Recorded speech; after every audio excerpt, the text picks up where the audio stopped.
Cubans navigate the dark streets of Havana by the light of passing cars. That's as power outages increasingly hit the capital city.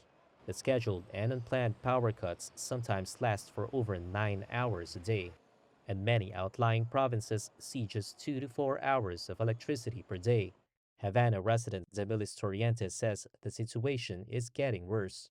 Yo creo que por ahora los apagones no van a... I think that for now, the power cuts are not going to improve. On the contrary, they are going to get worse, but I don't know why. Because they are getting worse.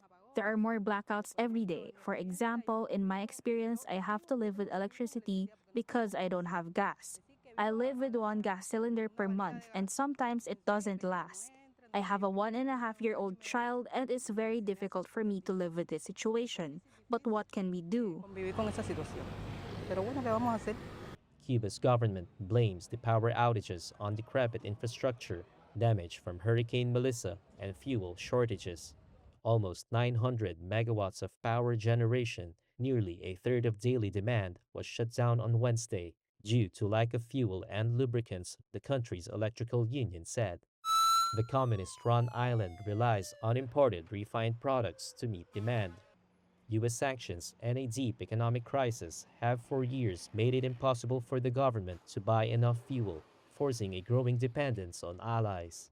But in the first 10 months of this year, Cuba's imports of crude and fuel fell more than a third compared with the previous year, as key allies Mexico and Venezuela slashed supplies.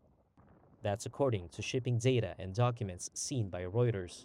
Cuba's oil imports from Mexico declined to 5,000 barrels per day, a 73% fall from in the same period of 2024.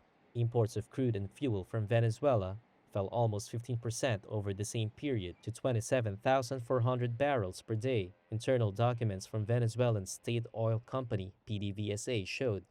Mexico and Venezuela are both dealing with output limitations and do not have much spare capacity to offer to Cuba.